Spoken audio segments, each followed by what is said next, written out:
வணக்கம் மக்களே, அனைவருக்கும் இனிய மாட்டுப் பொங்கல் தின நல்வாழ்த்துக்கள் சொல்லிட்டு, இந்த மாட்டுப் பொங்கல் அன்னைக்கு நம்ம ஆடு மாடுகளுக்கு என்னென்ன விஷயங்கள் நம்ம செய்யக்கூடாது அப்படிங்கிறதா இந்த பதிவில் நம்ம தெளிவா பார்க்க போறோங்க.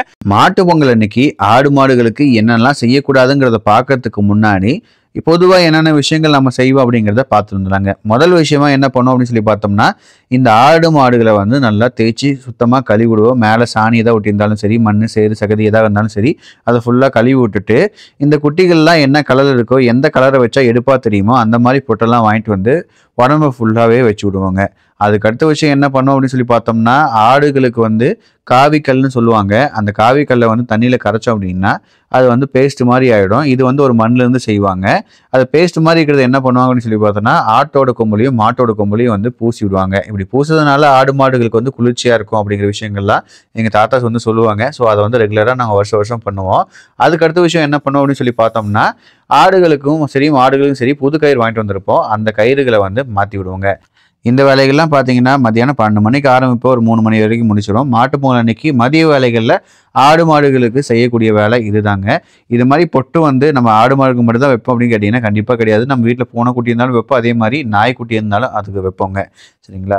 அதுக்கு அடுத்த விஷயம், சாயந்தர வேலைகளில் 2 கரும்பு நட்டு 2 கரும்புக்கு நடுவில் கோவத்தலையெல்லாம் கட்டி நம்ம கல் கூட்டி நம்ம பொங்கல் வைப்போம். பொங்கல் வச்சு சாமிக்கும் படைப்போம், அதே மாதிரி இங்கே இருக்க ஆடு மாடுகளுக்கும் படைப்போங்க. அதே சமயத்தில் ஆடு மாடுகளுக்கு சாம்பிராணியும் காட்டுவோங்க. இது நம்ம ரெகுலராக பண்ணுறோம்.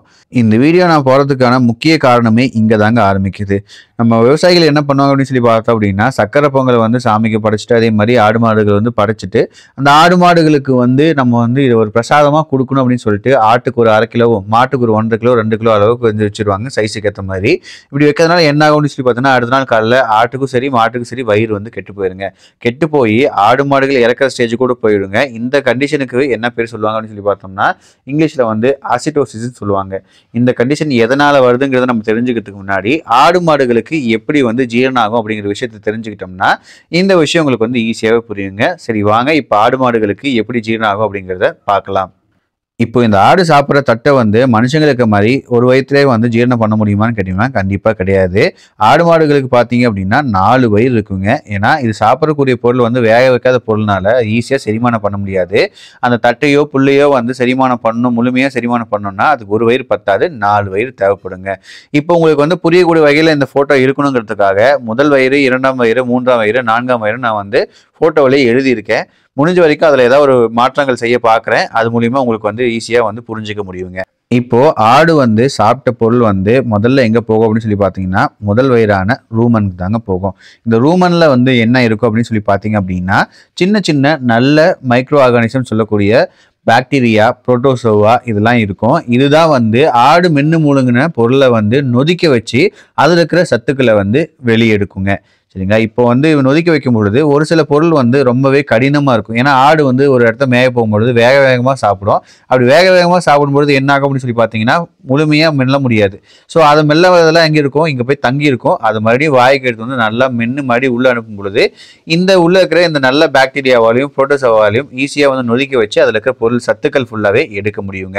இப்படி வாய்க்கு அசைவு எடுக்கும் பொழுது ஏதாவது ஒரு பொருள் ஒரு கல்லோ இருக்குது, இல்லைன்னா ஒரு கம்பியோ இருக்குது அப்படின்னா அதை ஃபில்டர் பண்ணுறதுக்கு தான் 2ஆம் வயிறுன்னு சொல்லி ரெட்டிகுலம்ங்கிற ஒரு வயிறு இருக்கும். இப்போ அசைவுக்கு எடுக்கும் பொழுது ஏதாவது கடினமான பொருள் இருந்துச்சுன்னா அது எங்கே போய் விழும் அப்படின்னு சொல்லி பார்த்தீங்கன்னா, இந்த ரெட்டிகுலம்னு சொல்லப்படுற 2ஆம் வயிற்றுல தான் விழுங்க. சரிங்களா?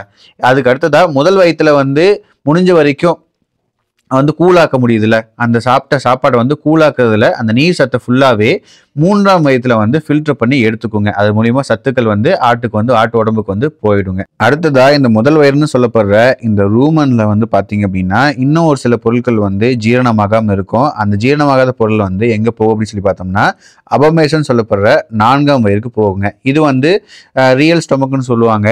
ஏன்னா நம்ம மனுஷங்களுக்கு இருக்கிற மாதிரியே அந்த வயிற்றுலையும் பார்த்தீங்கன்னா அமிலம் சுரக்கும். அமிலம் சுரக்கிறது மூலியமா மீதமுள்ள திடப்பொருள்கள் எல்லாமே ஜீரணமாக்கப்படும். அப்போ ஜீரணமாக்கப்படும் பொழுது அந்த பொருள் இருக்கிற சத்துக்கள் எல்லாமே வெளியே தனியாக பிரிச்செடுக்கப்பட்டு அது சிறுகுடல் பெருகுடல் வழியாக போயிட்டு அதில் இருக்க சத்துக்கள்லாம் உறிஞ்செடுக்கப்படும். ஆட்டுக்கு அது மூலியமாக சத்துக்கள் கிடைக்குங்க.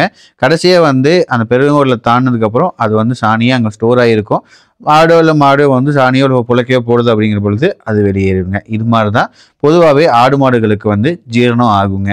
இதை வந்து முடிஞ்ச வரைக்கும் நான் உங்களுக்கு புரியுற மாதிரி சொல்லியிருக்கேன், எனக்கு புரிஞ்ச மாதிரியும் சொல்லியிருக்கேங்க. இது முன்னாடி வரும், இது இந்த விஷயம் பின்னாடி நடக்கும் அப்படிங்கிற விஷயங்கள்லாம் இருந்துச்சுன்னா இருந்துட்டு போகுதுங்க. இருந்தாலும் இது மாதிரி இந்த அளவுக்கு தெரிஞ்சிங்கனாலே போதும், உங்களுக்கு ஓரளவுக்கு எப்படி ஆடு வயிற்றுல வந்து ஜீரணம் ஆகுது அப்படிங்கிறது வந்து நீங்கள் தெரிஞ்சுக்கலாம். சரிங்களா? இப்போ ஆடு மாடுகள் வந்து புல்லு இல்லைன்னா தட்டை தவிர்த்து அது வந்து சாப்பாடை வந்து சாப்பிடும் பொழுது, இப்போ நம்ம சக்கரை பொங்கல் வைக்கிறோம், அது பிரசாதமாக கொடுக்கணும் அப்படின்னு நினைக்கும் பொழுது நம்ம வந்து ஆடு மாடுகளுக்கு வந்து கொடுப்போம். அப்படி கொடுக்கும் பொழுது என்ன ஆகும் அப்படின்னு சொல்லி பார்த்தீங்க அப்படின்னா, ஆட்டோட முதல் வயிற்றுக்கு போகுங்க. அந்த சக்கரை பொங்கல் ஆகட்டும், சாப்பாடு ஆகட்டும் சரி, சோளமாகட்டும் சரி, அரிசி ஆகட்டும் சரி, அது முதல் வயிற்றுக்கு போகும். முதல் வயிற்றுக்கு போகும் பொழுது மாவு சத்து அதிகமாக இருக்கிறதுனால அந்த ஆட்டோட வயிற்றுல வந்து நல்ல பாக்டீரியா கூடவே கெட்ட பாக்டீரியாவும் இருக்கும். அந்த கெட்ட பாக்டீரியா என்ன ஆகும் அப்படின்னு சொல்லி பார்த்தோம்னா, நமக்கு வந்து உணவு கொடுத்துட்டாங்க அப்படின்னு சொல்லிட்டு அந்த மாவு பொருட்கள்லாம் எடுத்து அது நல்லா சாப்பிட்டு என்ன பண்ணும் அப்படின்னு சொல்லி பார்த்தீங்க அப்படின்னா, அதோட சாப்பிட்டு முடிச்சோடனே அதோட கழிவுகளை வந்து ஆசிட், அதாவது அமிலமாக வந்து வெளியேற்றும். அப்படி அமிலமாக வெளியேற்றும் போது என்ன ஆகும் அப்படின்னு சொல்லி பார்த்தோம்னா, நார்மலாக இவ்வளோதான் வந்து அமிலத்தன்மை வந்து அந்த ஆட்டோட வயிற்றுல இருக்கணுங்கிறது வந்து மாறி அமிலத்தன்மை ரொம்பவே அதிகமாகிடுங்க. அதாவது pH வேல்யூ ரொம்பவே கம்மியாயிரும்னு சொல்லுவாங்க. அமிலத்தன்மைன்னு பார்க்கும்பொழுது அமிலத்தன்மை வந்து ரொம்பவே அதிகமாயிருங்க. சரிங்களா? இப்படி அமிலத்தன்மை அதிகமாகும் போது என்ன ஆகும் அப்படின்னு சொல்லி பார்த்தோம்னா, ஏற்கனவே அந்த நல்லது செய்யக்கூடிய, ஜீரணமாக்கக்கூடிய, நொதிக்க வைக்கக்கூடிய அந்த நல்ல பாக்டீரியா எல்லாமே வந்து இறந்துடும். இறந்ததுனால அங்கே வந்து ஜீரணமாக்கிறதுக்கு எந்த ஒரு பாக்டீரியாவும் இருக்காது. சரி, இப்போ வந்து இந்த இடத்துல வந்து அமிலத்தன்மை அதிகமாயிருச்சு. இப்போ வந்து ஒரு இடத்துல வந்து கையில் வந்து ஆசிட் ஊற்றுது அப்படின்னா உடனே கொண்டு போய் தண்ணியில் நிரப்பி கையை காட்டும். ஏன்னா அப்போ தான் வந்து உடனே வந்து ஓரளவுக்கு வந்து ஆசிட் வந்து நியூட்ரலைஸ் ஆகும் அப்படிங்கிறதுக்காக நம்ம வந்து பண்ணுவோம். ஸோ அதனால் என்ன பண்ணோம், அந்த உடம்பு என்ன பண்ணும் அப்படின்னு சொல்லி பார்த்தோம்னா, உடம்புல இருக்கிற எல்லா நீரையும் இழுத்து இந்த ஆசிட்டை வந்து சரி பண்ணணும், மறுபடியும் நம்ம வந்து சரியான நிலை கொண்டு வரணும் அப்படிங்கிறதுக்காக உடம்புல இருக்க எல்லா நீரையும் இழுத்துட்டு வந்து அந்த வயிற்றுக்கே கொண்டு வந்துடும். வயிற்றுக்கே கொண்டு வரதுனால என்ன ஆகும்னு சொல்லி பார்த்தோம்னா, வயிறு வந்து உப்பிடுங்க.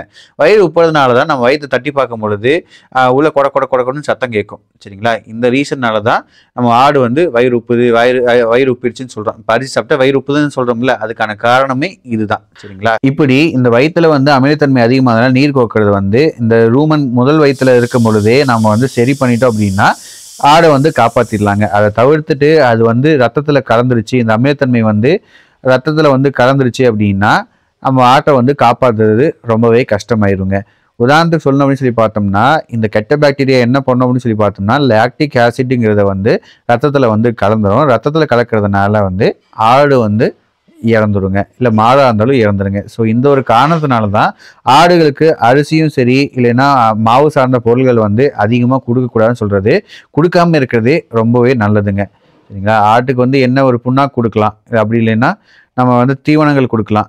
அந்த மாதிரி நம்ம கொடுத்துட்டோம்னா நமக்கு வந்து முடிஞ்ச வரைக்கும் எந்த பிரச்சனையும் வராது. இது மாதிரி மாவு பொருட்கள் அதிகமாக நம்ம கொடுத்தோம் அப்படின்னா ஆடு மாடுகள் வந்து அதிகப்படியாக உயிரிழக்கிறதுக்கான வாய்ப்புகள் இருக்குங்க. இந்த வீடியோ இப்போ போகிறதுக்கான முக்கிய காரணமாக பார்க்குறது என்னன்னு சொல்லி பார்த்தீங்கன்னா, பொங்கல் அப்போ வந்து நிறைய பேர் வந்து ஆடு மாடுகளுக்கு வந்து சக்கரை பொங்கல் வந்து அதிகமாக வச்சுருவாங்க. அடுத்த நாள் வந்து டாக்டர் எல்லாம் ரொம்ப பிஸியாக இருப்பாங்க. ஸோ இந்த வருஷம் அந்த விஷயத்தை தவிர்க்கணும் அப்படிங்கிறதுனால தான் இந்த பதிவை நம்ம வந்து பதிவிடுறோங்க. ஒருவேளை உங்கள் ஆடோ இல்லை மாடோ வந்து இது மாதிரி சக்கரை பொங்கல் அதிகமாக சாப்பிட்டுச்சு, இல்லை சாப்பாடு அதிகமாக சாப்பிட்டுச்சு, இல்லை சோளத்தை அதிகமாக சாப்பிட்டுச்சு, இல்லை அரிசி அதிகமாக சாப்பிட்டுச்சு அப்படிங்கிற பொழுது முதல் விஷயமா நீங்கள் செய்யக்கூடிய வேலை என்னவா இருக்கணும்னு சொல்லி பார்த்தீங்கன்னா, சோடாப்பு தண்ணியில் கலந்து கொடுக்கணுங்க. இது எப்படி கலந்து கொடுக்கலாம்னு சொல்லி பார்த்தோம்னா, ஆடு வந்து 20 கிலோ இருக்குதுன்னா 20 கிராம் சோடாப்பை எடுத்து நீங்கள் 1 லிட்டர் தண்ணியில் கலந்து ஆட்டுக்கு அப்படியே வந்து புறையேறாமல் ஊற்றலாம். இது மூலிமா வந்து இந்த அமிலத்தன்மையை வந்து நிலைப்படுத்த முடியும். அப்படி இல்லை அப்படின்னா நம்ம ஜெலுசில்னு சொல்ல போகிறோம், ஆன்டாசிட்னு சொல்லுவாங்க. நமக்கு அல்சர் வந்துச்சுன்னா ஒரு பிங்க் கலரில் ஒரு சிறப்பு கொடுப்பாங்க, அந்த சிறப்பு இருந்தாலும் ஊற்றலாம். அப்படி இல்லைன்னா ஆடு மாடுகளுக்கே வந்து ப்ளூ சீல்னு ஒரு கம்பெனியில் வந்து ஒரு மருந்து வைக்கிறாங்க, அதுவும் வந்து ஆன்டாசிட் தான். அதை வந்து எவ்வளோ அளவு கொடுக்கணும் அப்படிங்கிறத பாட்டில் பின்னாடியே போட்டிருப்பாங்க. அதே மாதிரி இல்லை மெடிக்கலில் கேட்டீங்கன்னா கூட சொல்லுவாங்க, இல்லை கால்நடை மருத்துவர் கேட்டீங்கன்னா கூட சொல்லுவாங்க. அதை வந்து வாங்கி நீங்கள் வந்து ஊற்றிடலாம். ஊற்றிட்டிங்கன்னா ஆடு வந்து கழியும் பொழுது என்ன ஆகும் அப்படின்னு சொல்லி பார்த்தோன்னா ஓரளவுக்கு வயிற்றுல கண்டென்ட்லாம் வெளியே வந்துடுங்க. அதுக்கப்புறம் நீங்கள் டாக்டர் வந்து பார்த்தாங்க அப்படின்னா உங்கள் ஓரளவுக்கு வந்து க்யூர் பண்ணிடலாங்க. ஏன்னா இது முதல் உதவியாக டாக்டர் உடனே கூப்பிட்டு டாக்டர் வர முடியலன்னா இந்த வேலைகள்லாம் நீங்கள் வந்து செய்யலாங்க. அதே மாதிரி ஆடு வந்து இந்த மாதிரி அரிசியோ இல்லை சோளமோ இல்லை ஏதாவது ஒன்று வந்து சாப்பிட்ட உடனேயுமே செய்யக்கூடாத வேலைகள்னு ஒன்று இருக்குது. அது என்ன அப்படின்னு சொல்லி பார்த்தோம்னா, ஒரு சிலர் வந்து நம்ம என்ன தான் ஜீரணம் ஆகலாம், செவனப் குடிச்சா ஜீரணம் ஆயிடுதுப்பா அப்படின்னு சொல்லிட்டு ஆட்டுக்கும் வந்து செவனப் வந்து வாங்கி ஊற்றுவாங்க. அப்போ என்ன ஆகும் அப்படின்னு சொல்லி பார்த்தோம்னா, ஏற்கனவே ஆட்டோட வயிற்றுல வந்து அமிலத்தன்மை அதிகமாக இருக்குது. நம்ம முன்னாடி பார்த்த மாதிரி அந்த முதல் வயிற்றுல இருக்கிற பாக்டீரியாலாம் செத்து போச்சு, கெட்ட பாக்டீரியா அதிகமாயிருச்சு. அதிகமானதுனால அமிலத்தன்மை அதிகமாகிடுச்சு. இப்போ 7up ஊற்றுனீங்கன்னா அதுவும் ஒரு ஆசிட் மாதிரி தான். அது என்ன பண்ணும், இன்னும் அமிலத்தன்மையை அதிகப்படுத்தும். ஆடு சீக்கிரமே சாகிறதுக்கான வழிவகையை பண்ணும். அதே மாதிரி ஓமத்திரமும் வந்து ஊற்றக்கூடாதுங்க. இதெல்லாம் வந்து உள்ள நடக்கிற பிரச்சனைகளை வந்து சரி பண்ணாது. நமக்கு வந்து சாப்பிட்டா அது வந்து கேட்குதுன்னா நமக்கு ஒரே வயிறு. நான் ஆட்டுக்கு முன்னாடி சொல்லியிருப்பேன், 4 வயிறு இருக்குது, 4 வயிற்று இந்த மாதிரி நடக்குது அப்படிங்கிற பொழுது நீங்கள் வந்து ஓமத்திரமோ இல்லை 7up ஊற்றுனீங்க அப்படின்னா ஆடு சாகிறதுக்கான வழியை வந்து நீங்கள் வேகமாக்குறீங்க அப்படிங்கிறது தான் அர்த்தங்க. சரிங்களா? நான் முன்னாடி சொன்ன சோடா உப்பு தண்ணி, அப்படி இல்லைன்னா அந்த ப்ளூ சில்லு அப்படின்னு சொல்லப்படுற ஆன்டாசிட், இதெல்லாம் கிடைச்சிது அப்படின்னா டாக்டர் வந்து வரத்துக்கு லேட் ஆனாலும் இதை ஃபர்ஸ்ட் நீங்கள் ஊற்றிட்டீங்க அப்படின்னா அதுக்கப்புறம் டாக்டர் வந்து பார்த்தாங்க அப்படின்னா ஓரளவுக்கு மேக்ஸிமம் எந்த பிரச்சனையும் இல்லாமல் வந்து ஆட்டை வந்து காப்பாற்றிடலாங்க. சரி, இந்த பிரச்சனைலாம் வரக்கூடாதுன்னு நினச்சிங்கன்னா முடிஞ்ச வரைக்கும் ஆட்டுக்கு வந்து இந்த மாதிரி எதையுமே கொடுக்காதீங்க. சாப்பாடு வைக்காதீங்க, இந்த மாதிரி மாவு பொருள் அதிகப்படுத்தாதீங்க. இது மாதிரி எதையுமே பண்ணாமல் இருந்தீங்க அப்படின்னா கண்டிப்பாக ஆட்டுக்கு எந்த பிரச்சனையும் ஆகாது. இந்த மாட்டு பொங்கல்லையாவது நிறைய மாடுகளுக்கு வந்து இந்த தொந்தரவு கொடுக்காம இருங்க. இந்த பதிவில் முடிஞ்ச வரைக்கும் எனக்கு தெரிஞ்ச விஷயங்களை வந்து உங்களுக்கு நான் சொல்லியிருக்கேங்க. இந்த பதிவு வந்து மற்றவங்களுக்கு வந்து ஷேர் பண்ணுங்கள். ஷேர் பண்ணால் அவங்களும் வந்து ஓரளவுக்கு வந்து பயனடைவாங்க. இந்த பொங்கல்லையாவது நிறைய ஆடு மாடுகள் வந்து இந்த அசிடோசிஸ்ங்கிற ஒரு கண்டிஷனில் சாகாமல் இருக்கணுங்கிறது என்னோட ஆசை. அதனால தான் இந்த வீடியோவை நம்ம ரெடி பண்ணோம். இதில் சொன்ன நான் மருந்துகளை வந்து நீங்கள் பயன்படுத்துறதுக்கு முன்னாடி உங்களுக்கு ஆஸ்தான கால்நடை மருத்துவர் இருப்பாங்க, அவங்களுக்கு ஒரு ஃபோன் பண்ணி இது மாதிரி இது அரிசி சாப்பிட்டுச்சிங்க, நான் வந்து சோடாப்பு கொடுக்கலான்னு இருக்கிறேங்க, இல்லைன்னா இந்த ஆன்டாசிட் கொடுக்கலான்னு இருக்கிறேங்க, அது வந்து எவ்வளோ அளவில் கொடுக்கலாம் அப்படிங்கிறது வந்து சொல்லுங்கள், கேளுங்க. அவங்க வந்து அளவு சொல்லுவாங்க. அப்படி இல்லைன்னா முதல்ல வந்து கால்நடை மருத்துவர் வந்து கால் பண்ணி கேளுங்க, இது மாதிரி ஆடு வந்து அரிசி சாப்பிட்டுச்சிங்க, உடனே என்னங்க பண்ணலாம் அப்படின்னு சொல்லி கேளுங்க. அவங்க ஒரு சில ஐடியா சொல்லுவாங்க. அதை ஃபாலோ பண்ணினாலும் மேக்ஸிமம் ஆட்டை வந்து காப்பாற்றிடலாங்க. ஒரு முதலுதவியாக நம்ம ஒரு விஷயத்தை செஞ்சுட்டோம் அப்படின்னா அவங்க வந்து மீதி வேலைகளை அவங்க பார்த்துப்பாங்க. ஆடு மாடுகளை வந்து உயிரிழப்புலேருந்து நம்ம வந்து அதிகப்படியாக வந்து தவிர்க்கலாங்க. சரிங்களா? இந்த வீடியோ உங்களுக்கு வந்து பிடிச்சிருந்துச்சுன்னா லைக் பண்ணுங்கள், ஷேர் பண்ணுங்கள். மறக்காமல் பிரில்லியன்ட் ஜோக்கர் சேனலுக்கு சப்ஸ்கிரைப் பண்ணுங்கள். நன்றி, வணக்கம்.